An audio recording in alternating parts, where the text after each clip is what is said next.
Thank you so much, everyone, for being here today and for joining. I am wishing all of you well and around Louisiana as the impending storm approaches. Definitely do whatever you can to take care of yourselves and your property. Wishing you all well. We're going to dive right in. And I'm super excited because I've said this a couple of times, and I know that you all are aware of it, but I always like to send the reminders. I know how busy we all can get. But today we have two nominees for the HeadLight Heroes Award that we'll talk about in just a moment. So as always, I just want to make sure that you are aware of the trophy towards the bottom right of the newsletter. That's the opportunity to highlight a documentation pro, someone that's doing an amazing job with the HeadLight platform, and making sure we want to make sure that we're acknowledging those individuals. So thank you so much for sending in those nominations, and we'll talk about those two in just a moment. What else entering? I am going to kick us off this morning with fast capture update that hopefully should be pretty exciting. A couple new things have been released that were either suggestions and or improvements. And so I'm super stoked to walk through those with you today. Just so you're aware, updating is not necessary for this functionality to take place. So if you haven't checked it out yet, I suggest that you do whenever you have a moment. And we're going to dive into fast capture demo. And you should see it come up any moment now. All right, perfect. Are you able to see my fast capture screen on my cell phone? Awesome. All right, so one of the newer features that I want to discuss today is that the app does allow you to make annotations on images in the same fashion that you would for Fieldbook iOS. So if we take a photo,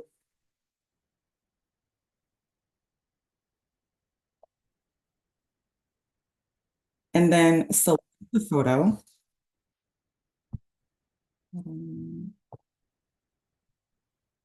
All right, perfect. So in fast capture, just took a photo.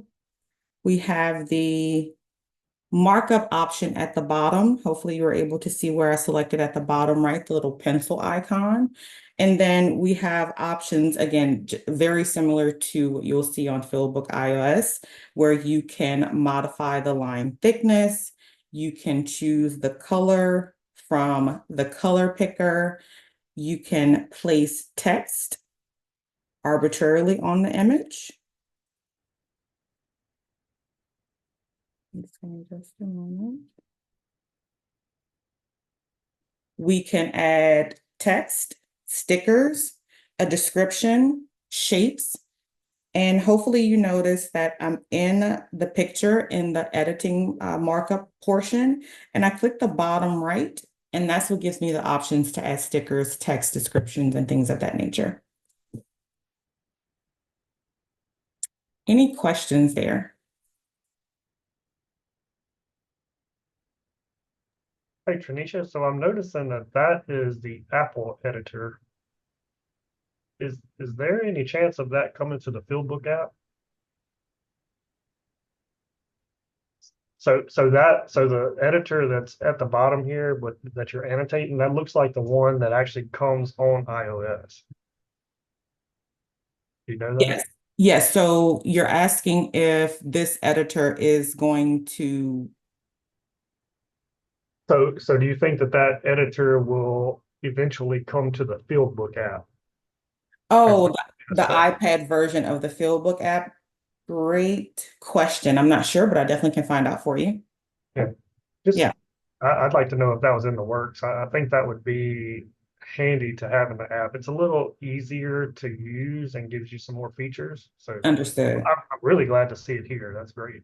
Understood. Awesome. Awesome. But I'll definitely follow up with you and let you know if that is in the works for the Fieldbook app For sure. Thanks. My Appreciate it. pleasure. All right. Um, and hopefully, those of you that have Apple already are pretty familiar with it. Of course, if you're using Fast Capture, you do have an Apple product. So if you have any questions, feel free to reach out. But super cool new feature here with the annotations, text, and other options that you have now um, in Fast Capture. And so, 1 second. So if we get out of the markup option and then we save, we still have our same options to label the photo, provide a description, and things of that nature. Now, another feature that has been released as far as tags are concerned, when you type in the search bar, if you're looking for something specific, it's going to populate the best match here for you. And that should hopefully be the very first thing that you see, the closest match to what you're looking for. I'm actually looking for work hours. So I type in WOR, work hours is the first one that populates for me. There's also control work option and any other options that would potentially qualify with the WOR in the actual search. And if any project options allow for adding new tags, then you can do that from the app as well.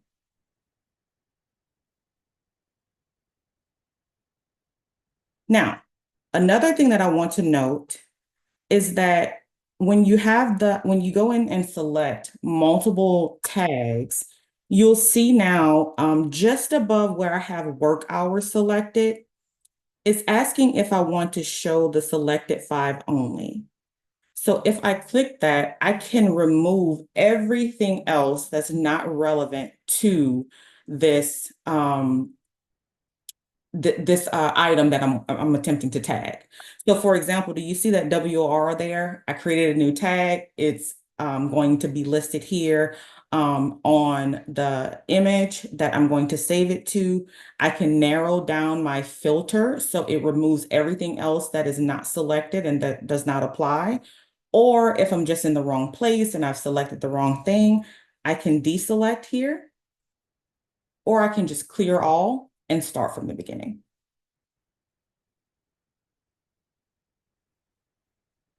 Any questions there?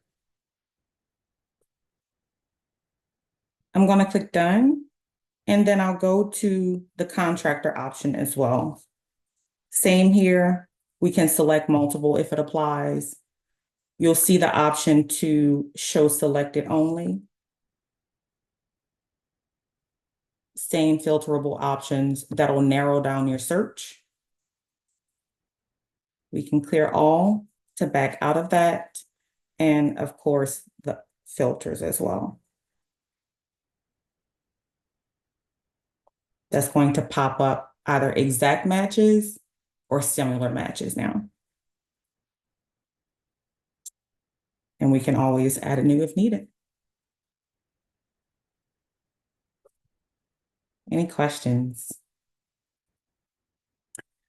Something else that I want to call out is that if we're taking a photo,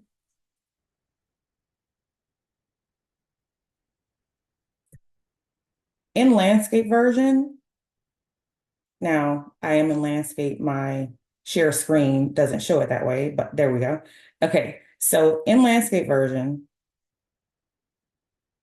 I take the photo, I save, but it was automatically reverting the photo back to its original orientation. So now if you take a photo, if it's in landscape or another orientation, it's going to stay the same and save it that way for you.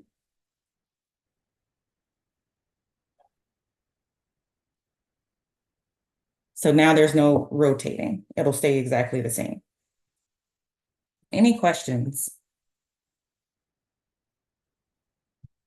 We also have some additional improvements to the observation types. As you can see here, the layout from left to right, up and down. a few more options, a bit more flexibility for what we can actually do mobile version. And Kevin Adams, was that Lisa that we were chatting with on the last call that we had, who was inquiring about? I'm not sure if she's here today, but can you make sure that you tell her about the additional options in Fast Capture now? Okay, thank you so much. Any questions?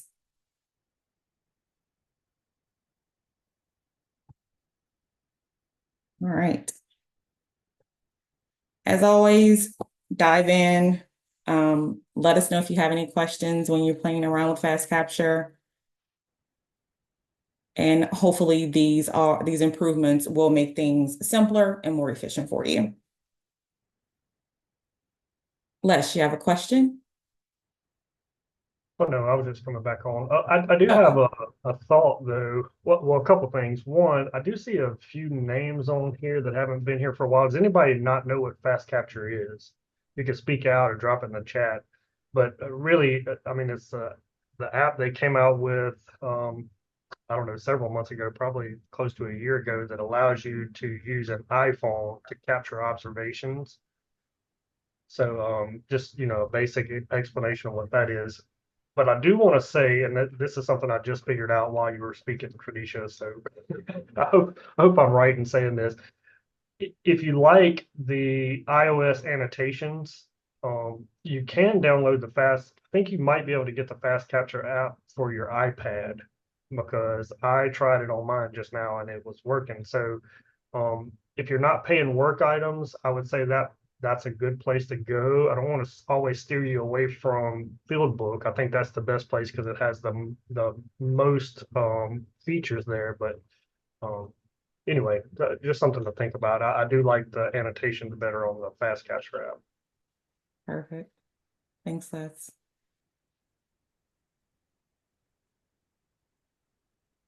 And also, one other quick thing that I wanted to mention about Fast Capture, there's an improvement to the logins and the login screen as well. So it seems that user logins were signing us out, and you kept having to log back in when you reopen the app. You shouldn't have to do that anymore. You should be able to automatically, it'll be saved, and you'll be automatically able to just log back in. It'll automatically populate for you. So I was testing that as well, and looks like we're good to go. Again, just one thing to make things a little bit more efficient, a little bit simpler, so you don't have to keep typing in passwords all the time. And we just had someone join. Good morning. Thank you for being here. We were just doing a quick Fast Capture demo on some of the new improvements and updates to the app. Now, if there are no Fast Capture questions, I did want to. So I think everybody in Louisiana just Yeah. we all just got buzzed with the emergency alert. So Yeah, everyone in Louisiana knows what that is. So, all right. Okay. So I did want to highlight the HeadLight Heroes. I mentioned this at the beginning of the call, and this makes me super excited again because we had two for this month. The two that we have for this month is Rodney Harris. He's a LADOTD Tech 5, District 8. And also Ricky Ward, Senior Consultant Inspector.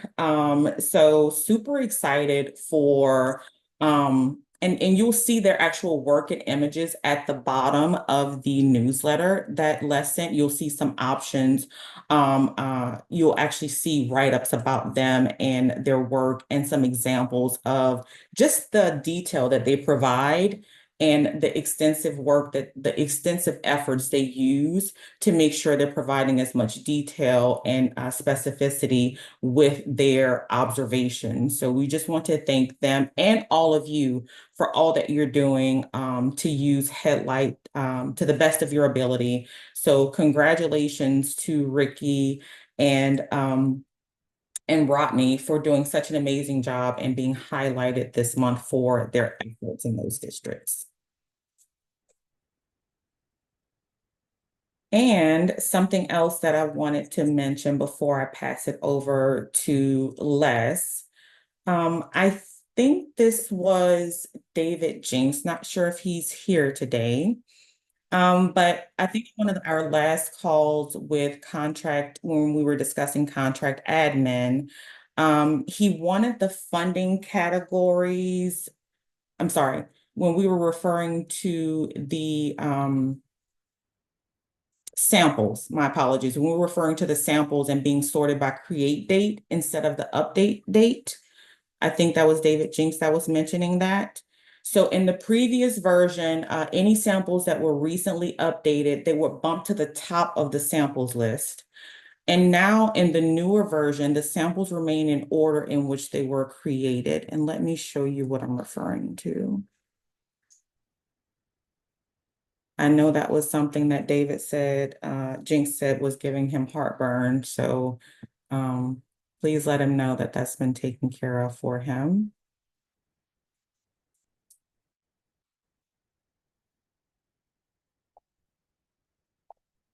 I'm just waiting the screen to load.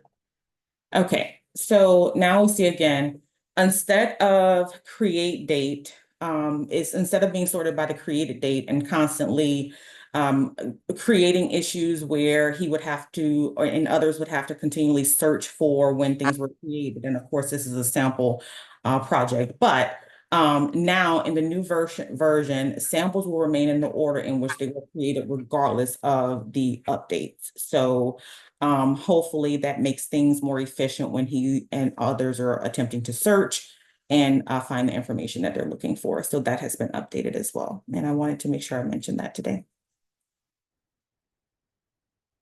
Any questions? Hey, Tranisha, I have one on that. I do prefer this view. I like it to show the samples in order of creation. I do think that's a better way to do it. But we had talked about maybe having a way to search that or filter it with different ways. Has that been implemented or not yet? It has not been implemented yet, Okay. but it is on the list of to-dos. I don't have an update for you on that just yet, but I can definitely. That's okay. I think this is the preferred method. I do see some benefit in having several ways to filter the data, obviously, but Sure. I do think this is preferred. Okay, perfect, perfect. Sounds good. Well, we also have that option now as well. So again, hopefully things are becoming even more efficient and easy for you all to use. Thank you so much for your time today. I feel like I've been talking a lot already. I'm going to pass it over to Les. And again, thanks again for your time and for being here. Thanks, Tanisha. Appreciate it. But I do have a question about materials, if you don't mind. Hey, Will, let's do it. I had sent an email a few weeks ago. Whenever we're creating samples for density, still having issues with all the information transferring over. I have to go into Site Manager and send it back to the lab or requeue the test, whatever it's called, and physically enter in the rest of the information. Have we looked into that anymore? You remember what I'm talking about? Let's see. Well, hold on a second. If this is an open ticket. So let me, Tanisha here, let me take that one. Okay. So this has been an ongoing issue for really since we've been doing soil moisture density. What we find is that, you know, every time I've created one, or not every time, but most of the time I've ever created one, it seems to work. But when you get in the field using the iPad specifically, and then also, well, let me say it a couple different ways. I believe there's something going on with the iPad version on the SMD that causes some failures there. Kevin Barbier has really looked at this a lot and has really given the advice, and I think it's right, is that filling out as much as possible is going to be the best method on that, on any of the forms, really, to get them to sync over. But the complication is there because of how we're trying to do this now. So it is, so HeadLight has the form, and it's hard for me to explain this, but HeadLight has the form on their side, right? And there's an iPad version and a web version. When you fill it out on the iPad version, it puts the information into what I'm not even going to use the term because I don't even know what they are, but in the background information is in a database, right? And so Patrick had to build a reader for that. I'm trying to explain this in terms that I understand. He uses terms that computer people understand, but I'm trying to put it into my kind of terms. So he builds something with LePave that reads that data in HeadLight and then puts the information into LIMS.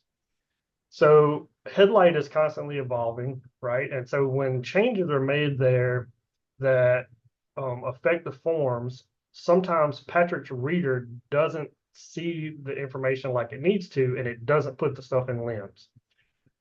All that's kind of a long explanation to say that every time you have a failure, we need that sample ID so that we can look at it. Now, with that being said, Patrick is the only one that understands it. So him having the time to go through and look at those, it's a problem.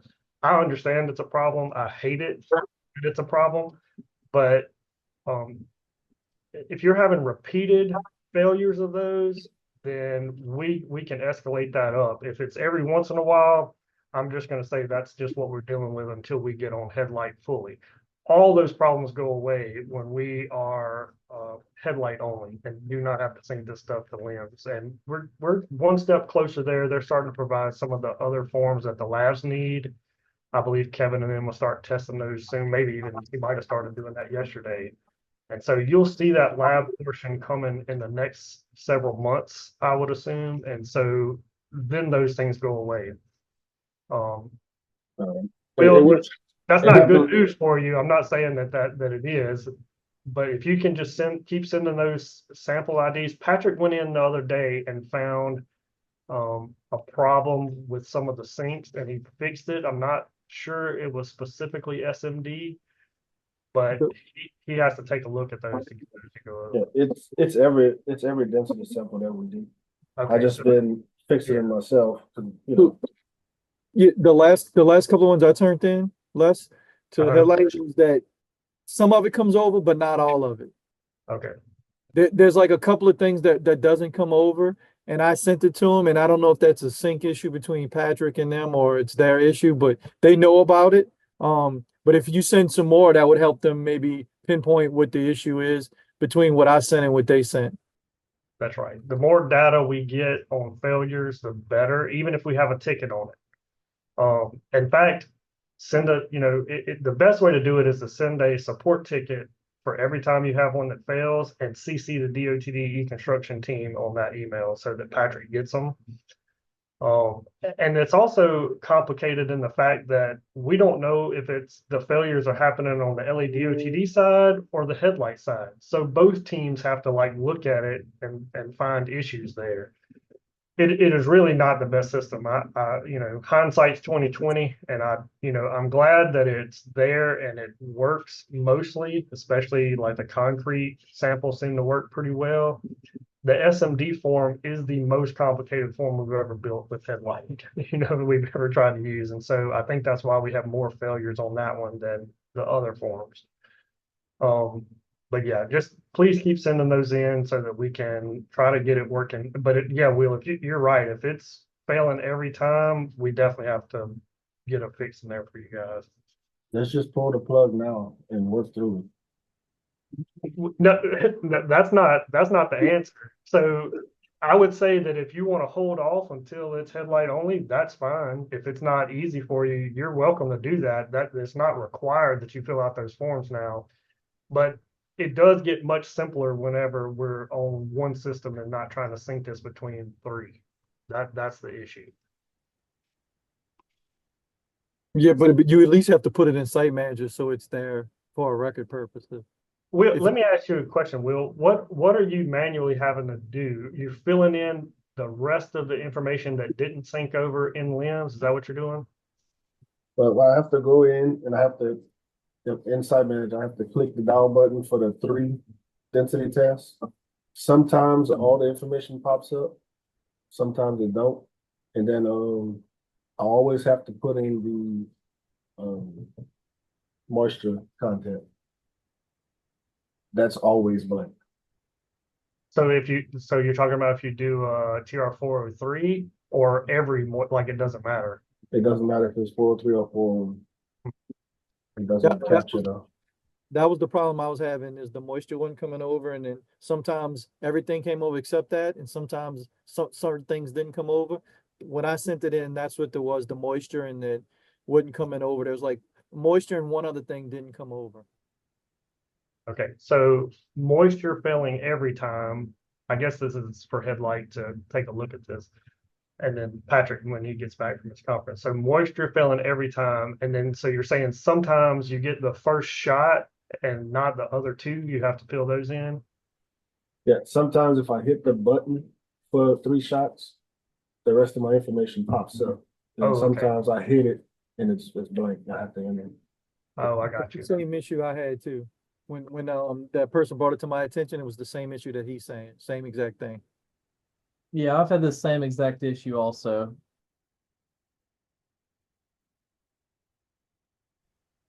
All right. We'll force that through and try to get some resolution there. But please, when you have one fail, send in a ticket on it so that we have that. And just all you have to do is drop in, say that the SMD sync failed, and drop the sample ID.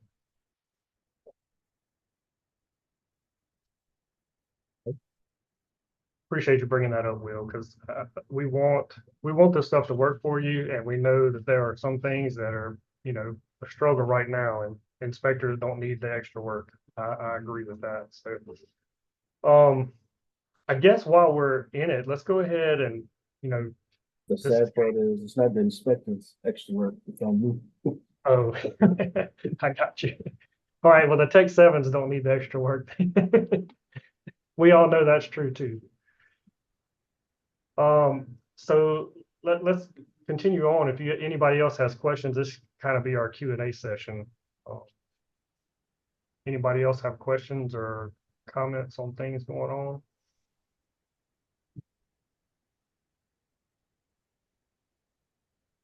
All right. I did get an email from Jimmy yesterday. It looks like we're gonna be going through the ATM. They're gonna try one of the HeadLight ATMs in District 8. And so we'll set up a meeting and go over that, Jimmy. Let's see, what did I have? I really didn't have too much this week. I'm gonna share and go over a couple things that I thought of.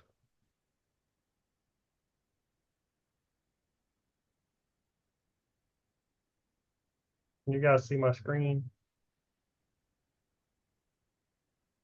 Looks like I froze up for a minute there. Yeah, we can see it. Okay, thank you, Dave. Appreciate it. So I guess let's start here. First thing, and this will be really short, but I want to make sure with the storm coming that everybody knows that this is available to you. And hopefully we will not have to use this, but we'll see towards the end of this week. So on the HeadLight forms, let me drop this link in the chat. For those of you who are sending stuff to HeadLight or kind of managing your office's stuff with HeadLight, you'll probably need access to these forms. But on the bottom here, there's a storm recovery project creation request. So if you are going to be doing any work through or after the storm that requires documentation, we've had success with this in the past. HeadLight can create you a project that will allow you to track stuff using Fieldbook. And we found last time, or the last couple of times we've had hurricanes, that these were very beneficial for the districts. Let me go to one of the projects just to show you some of the stuff that was happening. I think, was it Laura? I think we had some stuff. Les, Yeah. pardon me. I actually set up one for Francine yesterday if you wanted to showcase that one as well, because I think it already has some activity. Oh, okay. What was it? Just the one project? Yes, it was just one project where they wanted to document, if you type in Francine, where they wanted to document the pictures, down trees or any dead trees and things like that. And they Okay, started great. actually inputting observations yesterday. It was District 8. Yeah, there it is. Great. So this is basically what you'll get. You'll get you can do it district-wide or have them based on units. Either way you kind of want to do it, but it's just for documenting stuff that happens with the storm. A lot of times when we have debris everywhere and we have to track some of those quantities, it works really well for that. It's great that somebody's already going through here and marking some of the dead trees that are probably going to be down. So that's good work there. Just want to let you know that this is out there for you. So if you need it, use that link in the forms, and HeadLight can create a project for you. It was really good. It seemed like last time it was really good because sometimes it's hard for the PE offices to know who has tracked what area, right? Or what routes have been looked at and documented. And so when you had a project that was district-wide, you were able to use the GPS location and see what other people were documenting. So just wanted you guys to know that was there as we're kind of going into this storm the next couple of days. Any questions on that before I move on to the next section? All right. So I wanted to discuss a couple of things with HaulHub this week. So we had a meeting and I wanted to bring up, we kind of discussed in that meeting that people are starting to use HaulHub for e-ticketing. We have got several projects running right now and even started some of the work zone stuff as part of the grant proposal that Patrick's been working on to get us some of that money to work on e-construction stuff at LADOTD. But one thing I noticed is people are doing a pretty good job on projects like I think we called out a couple of weeks ago. This LA17 job, Brad Smith up there has been doing a great job with this. Keep marking tickets as delivered on the job, and even running this work zone. So this work zone that's set up, I'll just give you a view of it through here. Basically, he set it up one time. This is where they were going to be paving, and he leaves it armed. And what happens is nothing's really going on with it right now. Okay, it is an armed work zone, but this doesn't really display anywhere except for on our side. But what happens is when tickets start getting shipped for this, either asphalt or concrete, this is an asphalt job, but if it were concrete, it would do the same thing. So asphalt or concrete tickets begin to get shipped to the project, then this goes live. So it's automated in the background and will show the traveling public, hey, there's a work zone going on here. And basically it goes to ways. And since it's not armed right now, you're not going to see it, but the work zone will actually show up here and alert the drivers when tickets are flowing. And also that job, I believe, has gotten a couple pieces of equipment connected. And so when the equipment starts moving, right? So if an operator shows up and starts operating that equipment, as soon as it kicks off, the signal that comes out of that piece of equipment turns on the work zone and alerts the drivers that there's actually stuff going on there. And so doing a great job marking delivered and that kind of thing. But I do want to mention that it's always a good time to kind of dive in more and even get deeper into this. I'm going to go to the test project. And I might need some help here. So it's been quite a while since I've done asphalt. So what's the current status, or what is everybody doing with your paper asphalt tickets? Are you guys still writing stuff on the back of that ticket, like documenting where it was at and that kind of thing? Anybody can speak up on that. I know there's some asphalt people on here. Yeah, Les, I know my guys are doing that.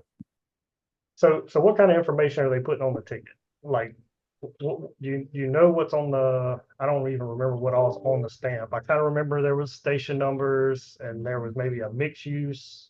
But the mixed use seemed to be that was from some kind of old form, so I don't even know that those numbers were valid anymore that we were writing on there. Yeah, the mixed use was from the old MAT system right there. So that's where the stamp went. Most of the time, what they're doing is that, like, when a lot starts and stops, they're putting the beginning and ending station numbers and then putting the lot number right there. And then as they check in temperatures, they're putting temperatures on whatever tickets that they check. Yeah, and that's kind of the stuff that I kind of remember doing, and I wanted to just check and make sure that people are still doing that. I mean, back when I was doing asphalt, I filled out the back of pretty much every ticket, like not necessarily the station number for that ticket, right? Because it's hard to know that while you're doing the paving, but when a sublot would go from one point to the next point, right, 10 naught to 15 naught or whatever the case might be, I would kind of fill out all those tickets that they were laid somewhere within that range, right? And with the mixed use and temperatures and that kind of thing, I believe we're, what is it, 2 temperatures per sublot, I believe now. So, we should be documenting that somewhere. But I wanted to go in here and show you kind of, so right now we have these pending tickets, and these are just tickets from anywhere that Alex has dropped into our test project. And so I can go in and grab one of these tickets. And obviously this was from December, but it doesn't matter. So let's pretend like this is happening today and I'm on the job paving, right? So I can just go in here and mark this ticket as delivered and confirm delivery. And that, where'd my mouse go? There it goes. Confirm delivery, and that ticket's delivered, right? And that's a great first step on e-ticketing. But I'd like to start getting inspectors who are using this to dive in even a little deeper. And what I mean by that is there's this DOTD inspector review, and you can see this is a pending ticket now. So I've kind of moved on to the next one that was not accepted.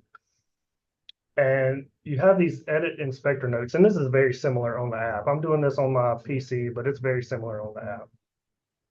So I have not marked this one as delivered yet, but you see we have all these fields here that we can fill out. And some of this is what we were just talking about, like what were you writing on the paper ticket? There should be a place here for you to put that on the e-ticket.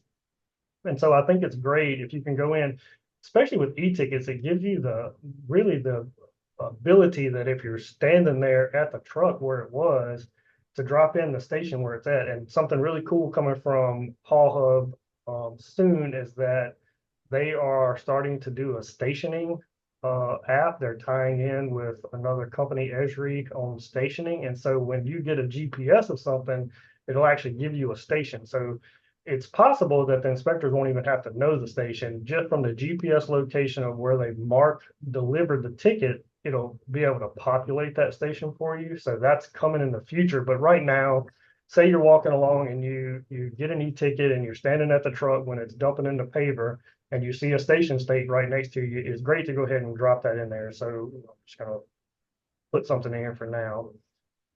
Dropping in your design thickness, let's say we're paving a 2-inch wearing, how wide are we paving, maybe 12.5 feet, something along those lines. But this is also kind of what Kevin was saying there when you have lots and sublots.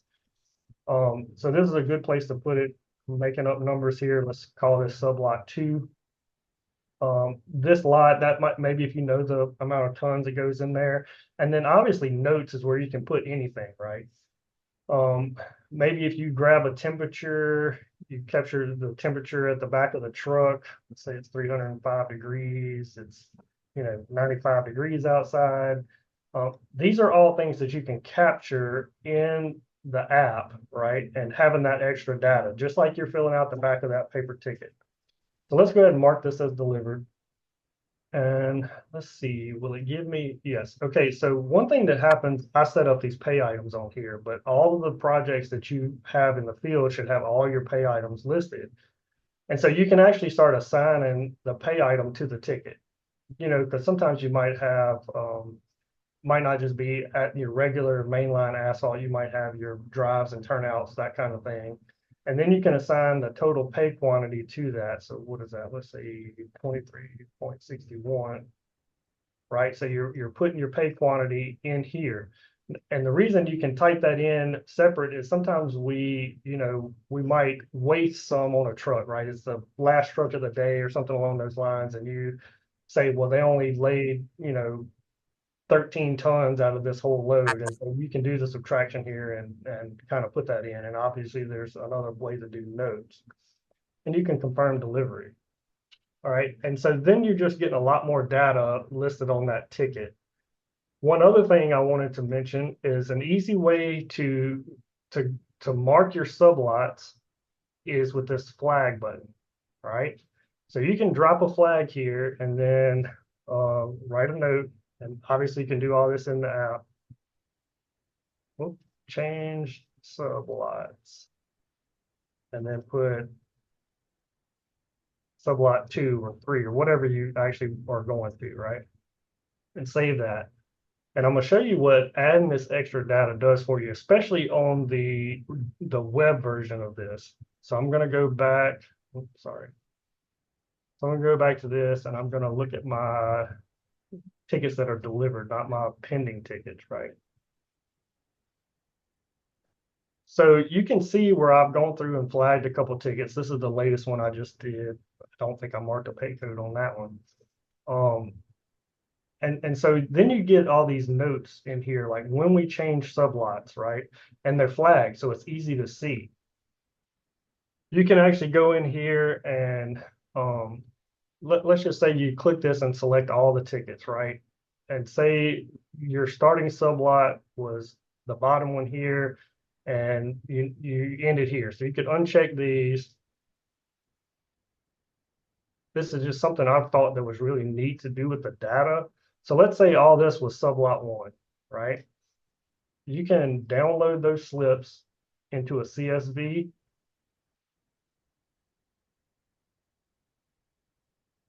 It really only takes a second to do that, and it should open this up in Excel for you. And I'm just trying to show you what I feel like would be worth it, right? To add that extra information into a ticket. Let's see. Grab this. All right. And so you can very easily sort this information out. Now you can go back in here and hopefully you would have all your pay codes added here. But you can see, so every ticket in that sublot shows up here, and then it's pretty easy just to go in here and add them up, right? So now you have a pay quantity listed for your sublot. To me, that is invaluable to be able to go through and know very quickly with a spreadsheet. Honestly, I don't know why we wouldn't just drop this into the online spreadsheet you guys use to document the projects. And then you have all your notes and, either any ambient temperature you dropped in there, those kind of things. Anyway, to me, that seems pretty, I'm not going to say this. So it seems pretty helpful when you're doing asphalt to do that, to add that extra information and then be able to flag knowing when to change sublots. Does that make sense to anybody, or does anybody see value in that?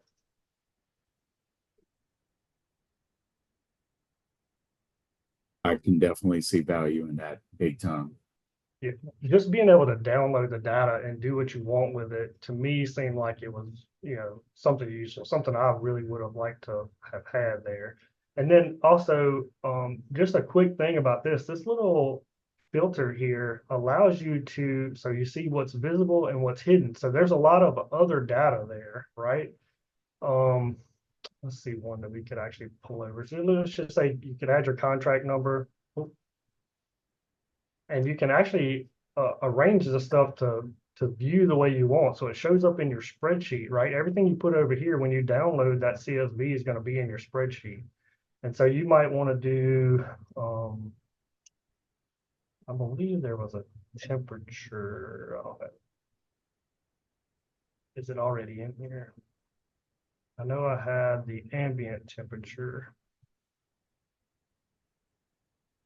Oh, so if you drop in your field temp, right, and that's where that's the I'm gonna say this. So if that's the inspector note that you're using, let me go to this one.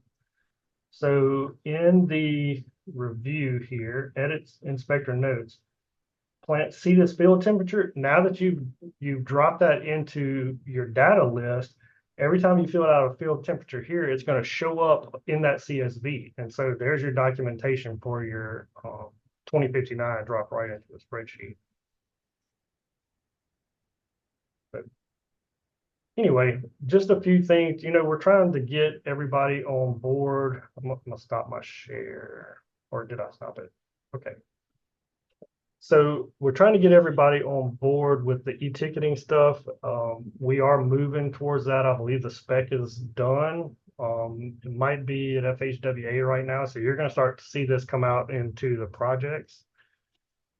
Pretty much all the projects, the contractors will be required to provide those e-tickets. Now, for a while, obviously, we're still going to have those paper tickets, but anyway, everybody who I've talked to with e-ticketing, especially asphalt e-ticketing, I'll be honest with you, I haven't talked much to people who have been doing concrete, but concrete works the same way. They are ready to get rid of paper tickets after a week. Like you play with it for a week and you're like, all right, I'm done with paper tickets. I don't want to ever do it that way again. So I do feel like this is going to be a huge benefit for us. And, if you have a project, and I think we've said this lots, it's available to everybody who has a supplier who is on the list, right? And if they're not on the list, HaulHub will work to get them connected to their system. So if you have a project that would benefit from e-ticketing, we just ask that you go ahead and send that in. You can send it to the e-construction team and we'll work with HaulHub to get you set up. So anyway, that's about all I had. Anybody else have questions on anything or anything about the e-ticketing stuff I just went over? I'm not really the expert on it yet. I've just been playing with it and wanted to show you what I found. So I have to dive in as well as you guys and learn with you. So any questions? Nope. I think that we are I'm glad we were able to do this today, but we'll see what happens tomorrow and Thursday. Hopefully we will not be busy cleaning up a bunch of stuff. I'm hoping this thing dies out and we all stay safe. Tanisha, that's all I've had. So if you have something else, you can go on with it, or we can move to close. No, I think we're good.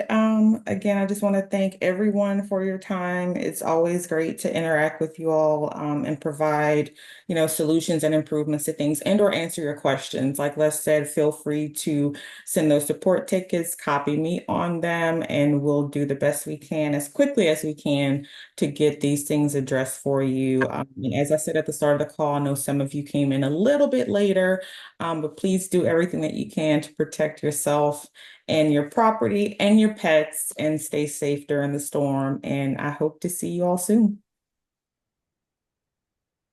All right. Thank you all so much. We appreciate it. Y'all take care. Thank you. Bye-bye.